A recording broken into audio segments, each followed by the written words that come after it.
Cup too.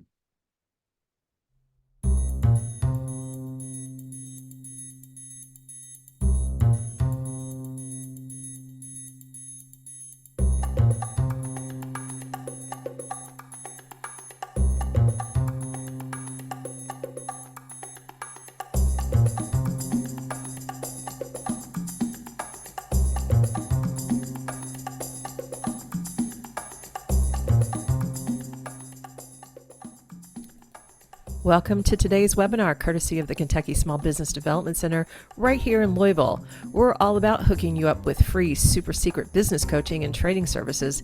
It doesn't matter if you're just dipping your toes in or gearing up for a big expansion. We've got the goods, the tools, and the know-how to help you win. To get the scoop, cruise on over to LouisvilleSmallBusiness.com or hit us up at 502-977-5800. Big thanks for tuning in to today's webinar. Feel free to drop your questions or chat it up with our speaker using the chat feature. Let's dive in.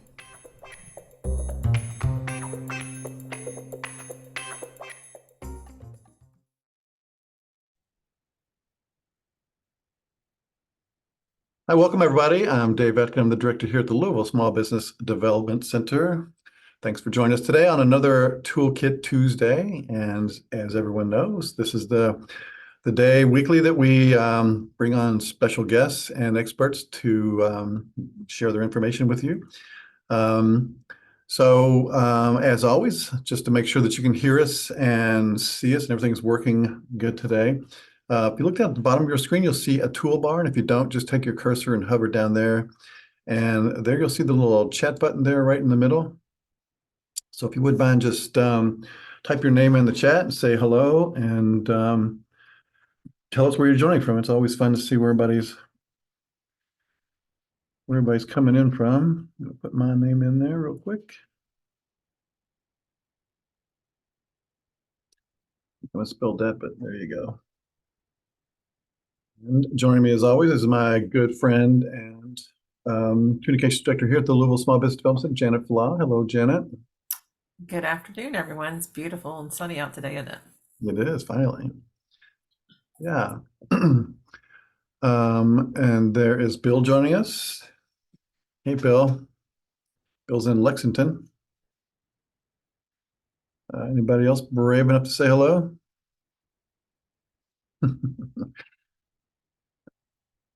Come on. There we go. Well, Bill jumped in. Thanks, Bill. So yeah, we get people that join from all over, but if you are from all over in Lexington, if you haven't been to Louisville, Louisville is really a foodie kind of town, and we have tons of restaurants and new ones popping up all the time, and it's kind of the cutting edge on exploring different cuisines and menu items and how to do things. And so, as part of our series, we thought it'd be interesting to bring our resident expert in, Stacy Roof, who is the head of the Kentucky Restaurant Association, to talk a little bit about the things that they see coming on in the restaurant world and some things that they can help our restaurateurs with. Stacy, are you there? I'm here. Can you hear me okay? Absolutely. We can hear and see you just fine. Great. Well, thank you. Thanks for having me. Just yesterday, one of the services, I guess, that we offer to our members is just the opportunity to exchange information with each other, kind of like a support group, if you will, especially the last few years. And so yesterday's topic was, I got an email from one of our restaurant with multiple locations, really all over the state and region, saying, our first quarter sales have really been a struggle this year. Can you figure out if everybody else is kind of going through the same thing? And sometimes that's a segment of the industry versus the entire industry. So I sent that question out and to sort of touch on what you said as a resource, and just shared the responses we got. And it was funny because about a third of the people that responded with, yeah, this is what we're seeing, and oh my gosh, the same thing's happening to us. About a third of them said, will you share your answers back with me when you get other people that, and so really it's just kind of a hodgepodge of, they want to make sure that they're not the only ones experiencing something, especially Mhm. when it's negative. So,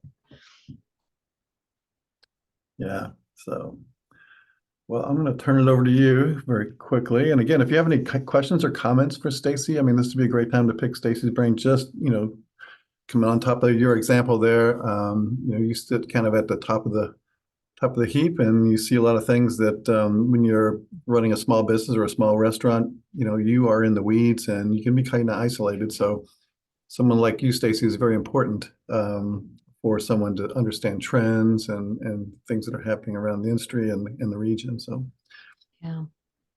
Thank you. So we have the National Restaurant Association.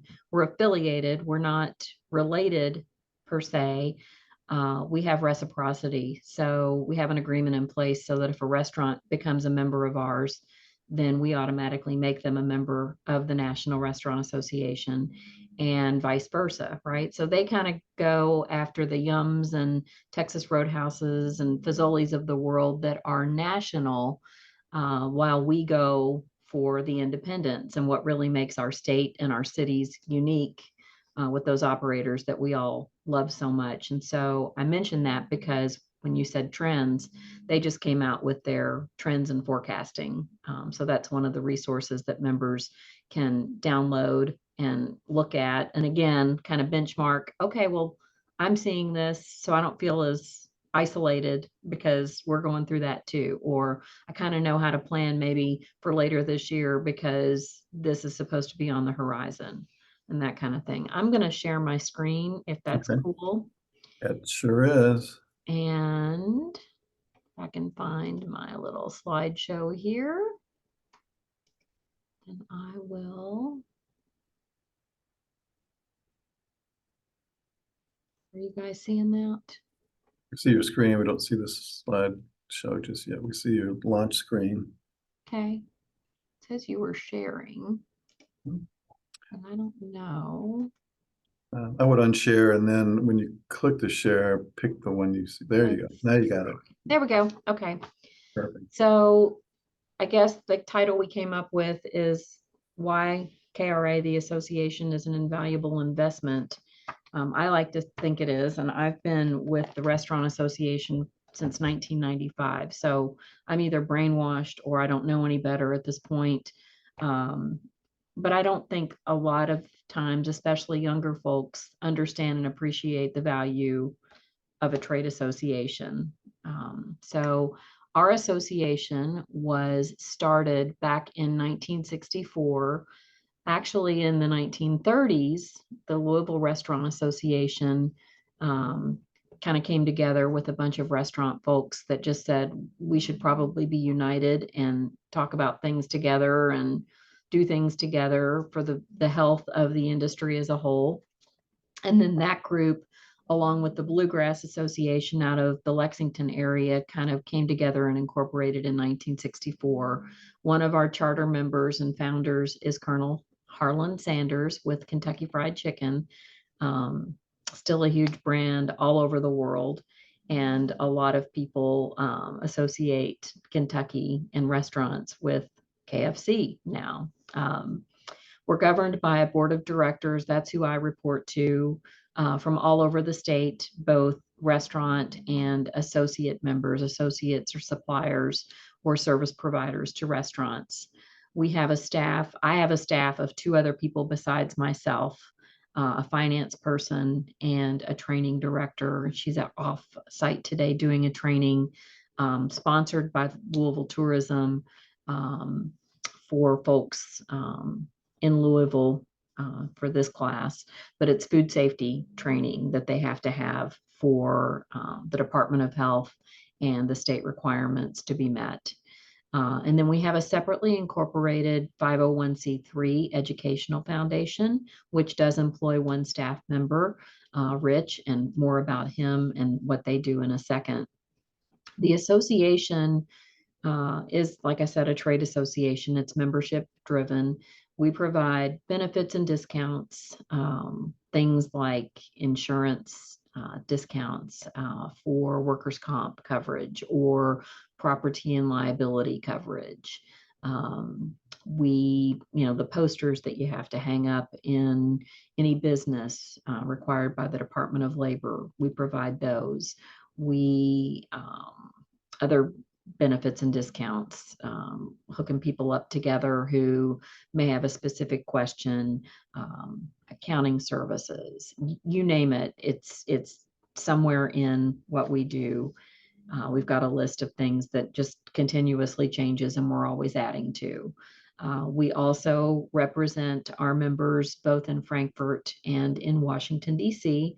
In Frankfort, we actually have someone who we contract with, I guess, essentially with the Kentucky Retail Federation, who reads every single bill and every single administrative regulation that's changed, sits in those committee meetings and, with the eye and the ear for how is this going to affect restaurants in the state of Kentucky.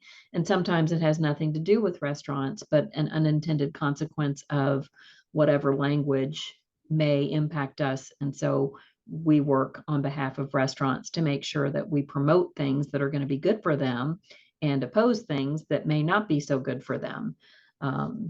We provide resources to new business owners, kind of like the small business development group that you guys do.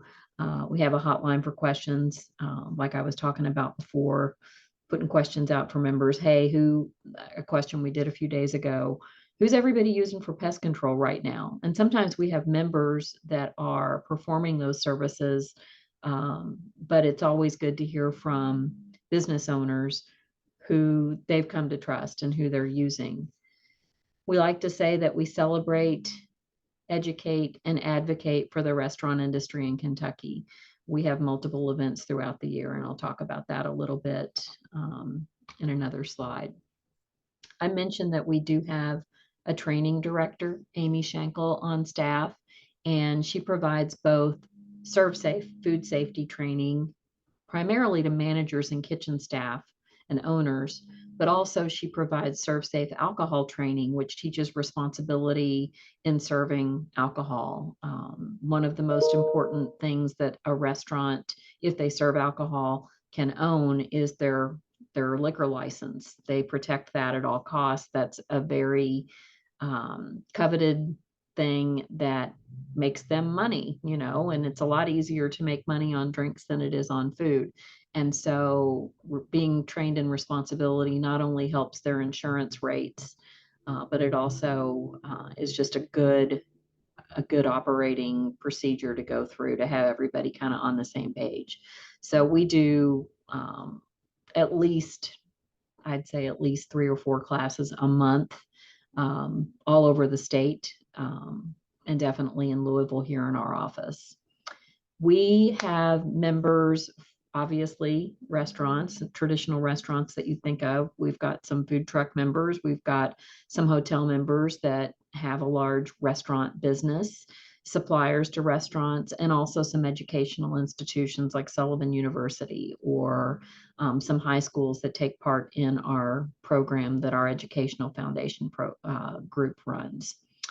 I think a lot of people associate what we do with protecting them, having a voice in Frankfort and Washington, like I talked about a little bit before, and having a seat at the table when things like the food code, which is overseen nationally from the Food and Drug Administration and adopted by the state health department and then put into practice all over the state by local health departments. We've always got input into what that looks like with whatever current laws are on the books or whatever concerns there are. And obviously during COVID, we were answering tons of questions all the time and trying to adapt and pivot and just tell our members, sharing best practices. Here's what's going on. Here's what's going to change.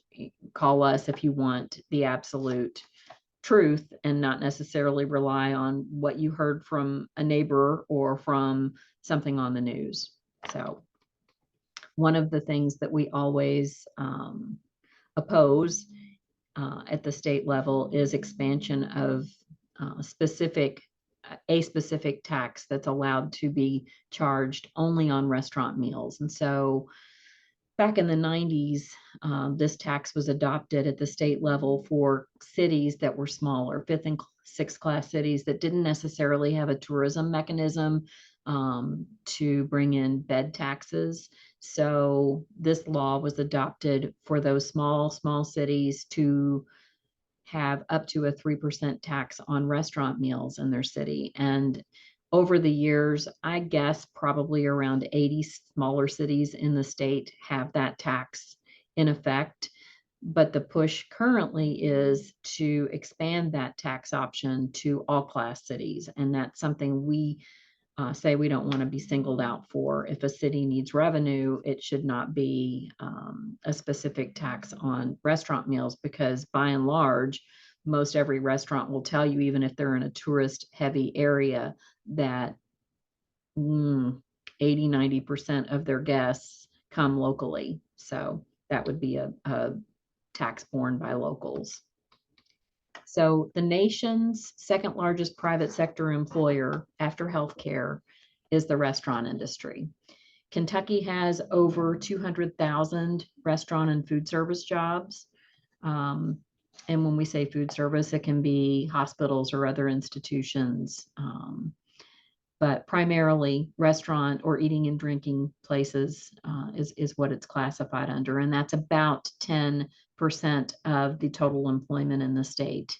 There are over 8,200 eating and drinking places in Kentucky, and nationally, billions and billions in sales, but in Kentucky specifically, about $11 billion in sales in Kentucky last year. You can imagine that's huge.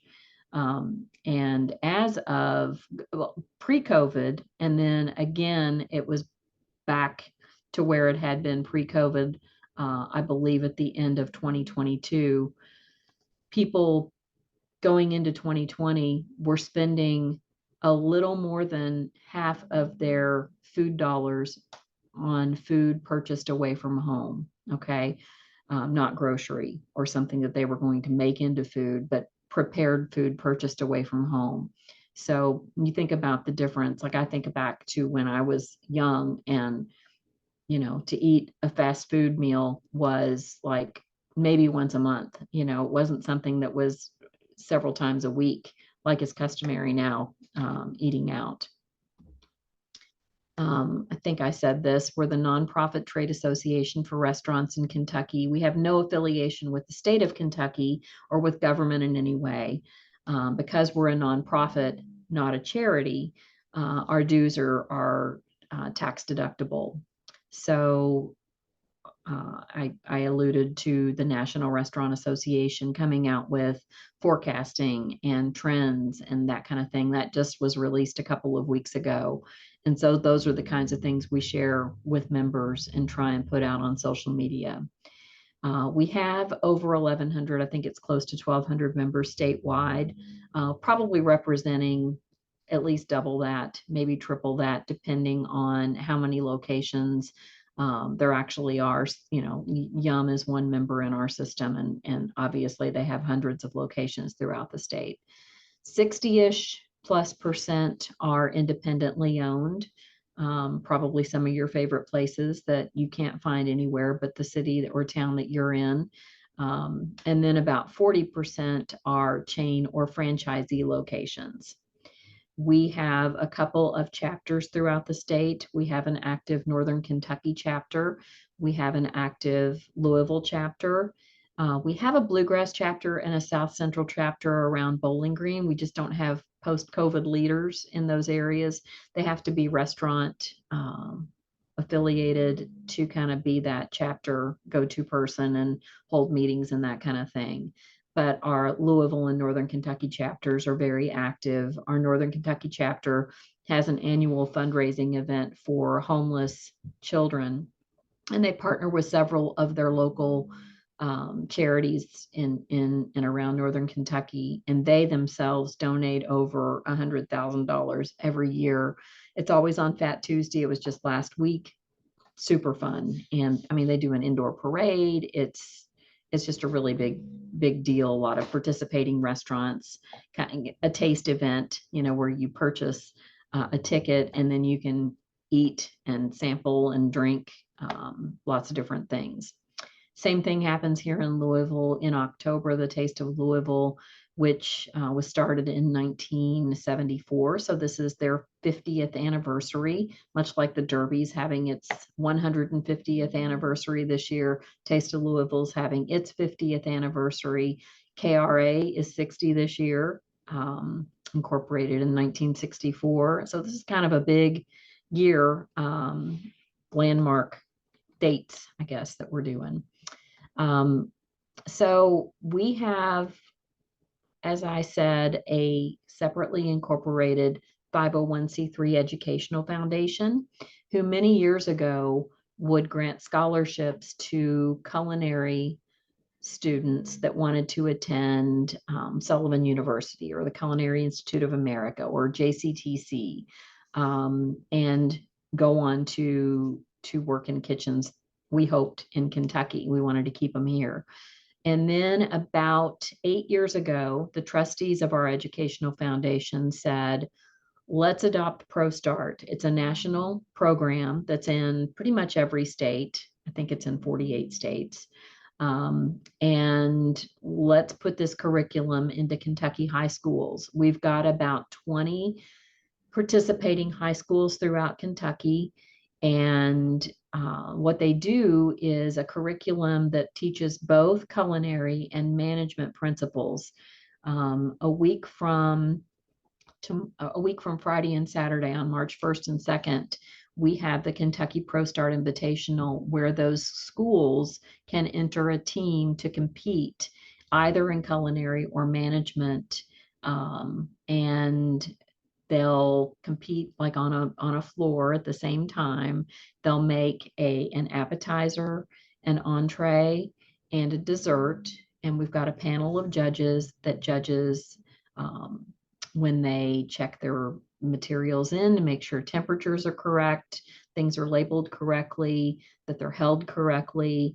And then on the day of the competition, Saturday the 2nd, they will watch them prepare food, see how they work as a team. They will taste the food. They'll judge their food safety and handling, their timing, and their menu and how all of that's put together, their pricing. They have to come up with a complete menu.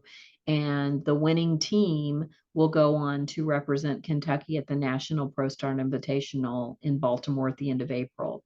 Similarly, the management teams that compete have to put together a pretend restaurant, could be a food truck, any kind of food concept. They have to devise a menu, a marketing plan, pricing, staffing, execution, what it looks like, the floor plan, the design, all of those things, and present that to a panel of judges, and then go through rapid fire questions, kind of like Shark Tank a little bit, about, what do you do if the health department shows up and there's a water leak and you have to evacuate your guests on the spot. They have to answer kind of just questions that judges come up with to test their knowledge about what they practiced. And it's so cool. These are high school juniors and seniors that compete to go to represent us in the national thing. So our coordinator is Rich Cleaves. He is the Educational Foundation's solo employee, and it's his job to communicate with those educators to get into those classrooms. In fact, today he's in Lexington doing it. We have, I think, 3 or 4 participating restaurants in Lexington. We have Bourbon County. We have Woodford County. So there are a lot of surrounding counties and programs that he deals with.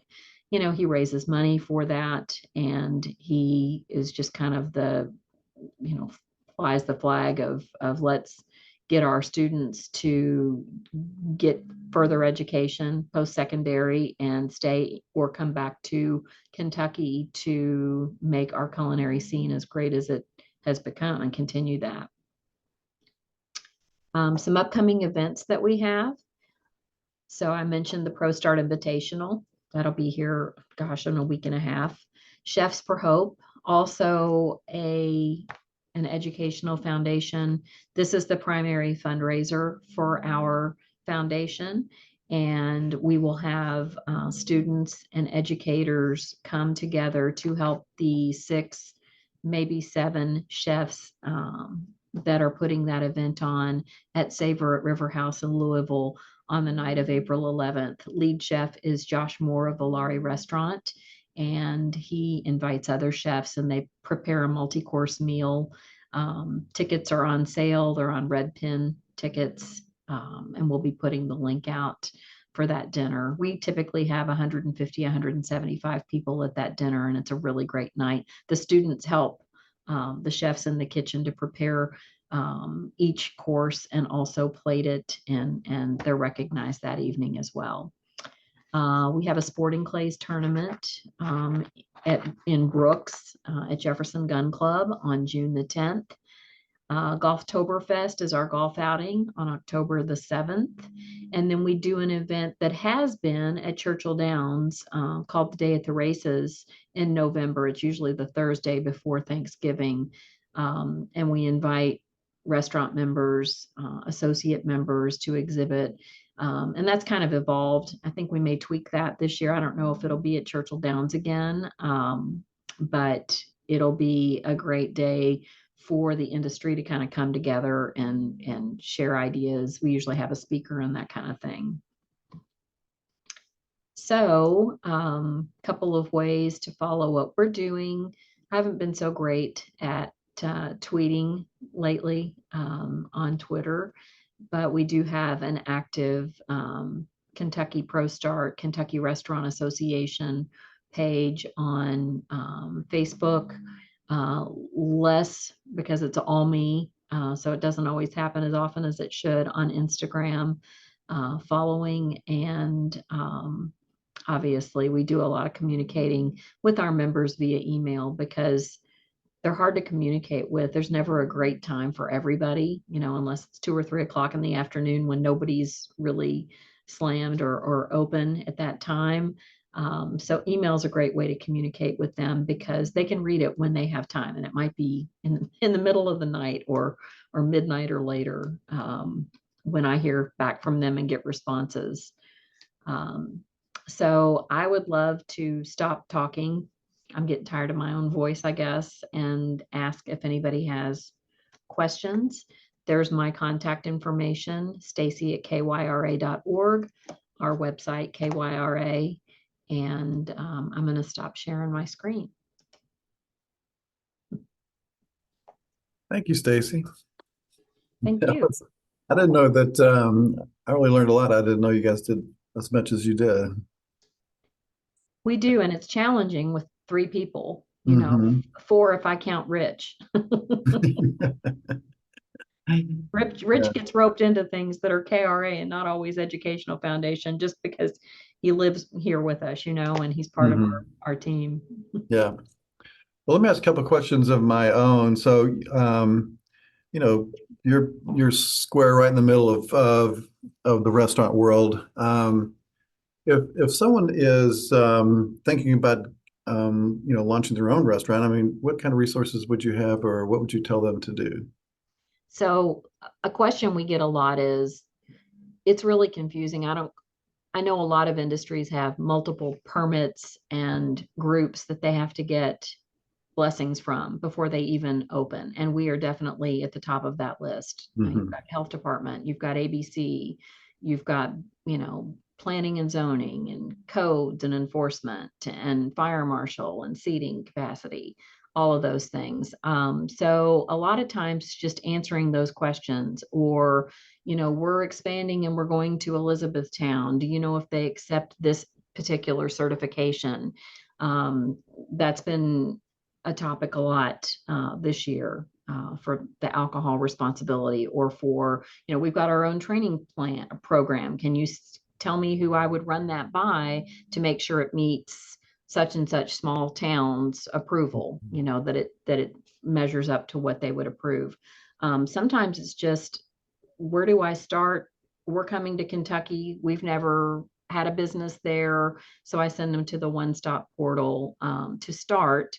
And then I say, the first 2 calls you probably want to make are, make sure you hire a knowledgeable accountant, because especially tax and tip wise, there are a lot of issues that are specific not only to the state, but also to whatever city you may open in.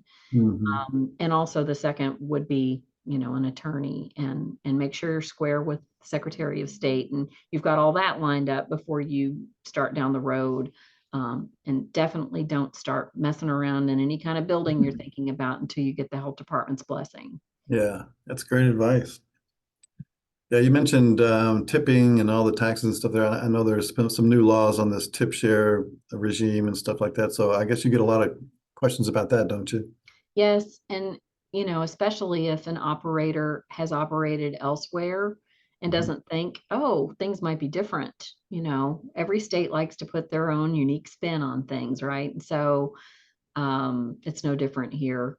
And so a lot of times before the tip sharing law changed a couple of years ago, they would come to Kentucky and they'd just institute what they instituted everywhere else, and find out accidentally or hear in a meeting or from another operator, you probably shouldn't be doing it that way. You need to check with your attorney, your accountant, and make sure you're setting this up properly, because there are Right. a lot of implications. Yeah, definitely. Yeah, I totally agree. I mean, this is, the issue with the restaurant business, I think sometimes is that you can get into trouble so easily by what you don't know. Mhm. And so just because you didn't consciously or intentionally do something, you could still find yourself in hot water with certain agencies and stuff without Exactly. And at the end of the day, they just want to say yes to everybody. Like they're there to, if you're a guest and you come to their place, they want to take care of you and meet whatever, idea you have of how you can get outstanding hospitality there. They don't want to say no. They want to say, we don't have that. We can't do that. For the most part, I'm sure there's some bad apples, but our members would never turn anybody away willingly. They want to accommodate as much as they possibly can. And it's not necessarily all about making money. It's going the extra mile because it is so competitive, and what sets them apart and what makes them different, what makes people want to go back. Because everybody will try a place, but not everybody will go back to that place. And that Right. repeat business is what they want. Yeah, exactly. Talk a little bit about your educational programs and foundation. What are some of the things that you guys offer that would be valuable for someone to know? A lot of times it's situational. A member will come to us and say, can we have a platform to do a webinar with your help? So my job is to kind of promote what they have going on. We've got something coming up in a few weeks that's just going to talk about alcohol kind of stuff and Q&A. And so that kind of fluctuates and that just changes. The ServSafe program, like I said, is a national brand. And so that food safety training is kind of the national gold standard. It's very comprehensive. It's a day-long class that we offer. And for the most part, it's owners, managers, and key kitchen staff that go through that. There is a smaller program that some jurisdictions like Lexington require a food handler. So somebody that is serving food would have to have a food handler's card. And so there are programs like that that we can facilitate as well. It's just not as comprehensive. It's more basic, I guess. And then ServSafe Alcohol, I talked about a little bit. Insurance companies really like to see that kind of training because it makes staff talk about, what's our policy if this happens? When do we need to get a manager involved? We're an event venue. How do we communicate effectively if we've got 3 bars set up, and there's an issue over here, do we need to have walkie-talkies so we can tell each other that, bar A is having this issue with whatever. And so it's good for staff to talk through scenarios like that so they know how to respond, because we've all been in busy restaurants. It's amazing. It's kind of like a dance that they can even communicate with each other when they're in the weeds and when things are really busy, So to have, we hope, the foundation of good training and the opportunity to ask those questions and to continue that conversation internally, hopefully after the training is provided, is really just key for a business to be successful. Yeah. I do have a question here. As a startup food truck, can you speak to benefits we can glean from being a part of your organization? Also, are there annual dues? Yes. So yes, annual dues are honor system. There's a scale that ties to sales. So if you're a startup, obviously you have no way of knowing. You have high hopes what you might make in revenue for a year. I'm Mhm. sure it's on paper somewhere, your business plan, when you went to the bank for a loan or whoever you dealt with, wants to know the forecasting and things. But for as little as $275, that's our lowest amount of dues, which is tied to about $500,000 in sales or less in a year. It's just a barometer. We don't check that. We've got a lot of $275 members and $400 members that are just small mom and pops, or that are, a truck or a company that isn't as massive, right? Isn't as established. And so, like I said, it's the honor system. We don't question that. I don't really care. We're a nonprofit. And so while we are a healthy organization, and we need money just like everybody else needs money, it's not on the backs of the members. I feel like it's our responsibility to make our event successful and raise money in other ways versus, I think our dues have been the same for like 20 years. To Okay. the other point for a food truck, I guess I would say it's just, while there are segments within any industry, a food truck to us is no different than a quick service restaurant, is no different than a counter service restaurant, is no different than a full service restaurant. It's an entity that has to be licensed and permitted, Mhm. checked by the health department to serve whatever it is going to serve, right? The only difference is it's on wheels and maybe has a commissary or, a home base where it has to go back to restock, to prepare things, to store things, that kind of thing. So that's the same things apply. We're still going to be the group that ultimately represents your business, with the health department, at the state level when they're talking about changes, or other bills, like the restaurant tax I was thinking of. If you decide you're going to operate a food truck in, and I'm going to say Bellevue, Kentucky, which is in northern Kentucky, they're contemplating a restaurant tax now, and your food would be subject to that if that's where you decided you wanted to operate. So all of those kind of issues, are still going to be the same, even though there's a vast difference between, Texas Roadhouse and a food truck, right? Obvious differences. Right. I think a food truck has more permits needed than a Texas Roadhouse does, actually. Maybe so. Even here in Louisville, I know there are extra ones that you have to have. Yeah, I mean, you give some, you don't have the fire marshal necessarily, but you do have other things, right? Yeah. So, Yeah, that looks like all the questions at the moment. Um, Stacy, this has been very enlightening, and I really appreciate your time today and sharing with everybody, and encourage everyone to reach out to Stacy, yeah, and the Kentucky Restaurant Association. What a great resource you guys are. it's my pleasure.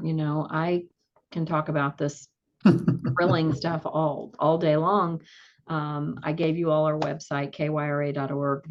If anybody's interested in becoming a member, we'd love to have you.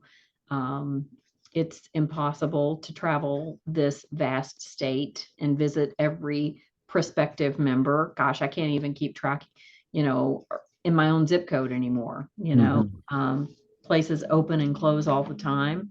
And we want to see more open than close, and we want to help them be successful so that they stick around for a long time and build a great following. Yeah. I do have a quick question from Zahid. He says, how can we get rules and regulations? So I would ask what rules and regulations, and you're welcome to ask me that offline too.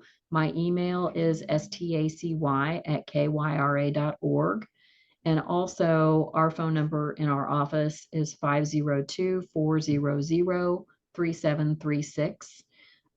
There's a bunch of different rules and regulations, right? It just depends on the nature of what you're asking. If you're talking about tips and taxes, then I would probably refer you to one of our accountant members, depending on where you're located, who specialize in, in hospitality. If you're talking about a weird health department thing, it would just kind of depend on where you're located. But yeah, happy to field any of those questions. And if I can help, I'll go down every rabbit hole trying to figure out your answer for you. Or maybe, maybe it's something we've already figured out for somebody else. That's great. Laura asked, just making sure her audio burped just a second. The annual dues are minimum $275 honor system based on what percentage of sales? It's based on food and beverage sales for a year. So if a restaurant's sales for the year of 2023 was, I'm just making up a number, $948,000, that would correspond to a $400 dues level. Again, it's honor system. We're never going to question if somebody pays $275 versus what they quote unquote should pay.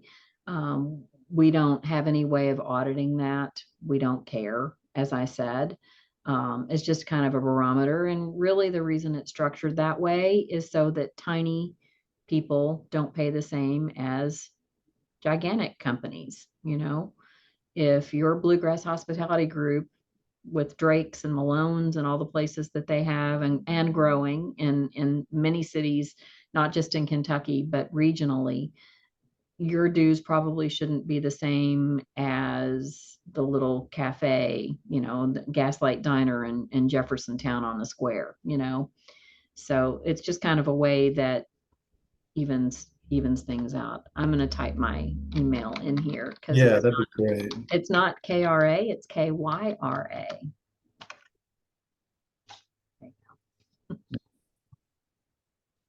And then put your phone number in there too, Stacy. Okay. If you don't mind.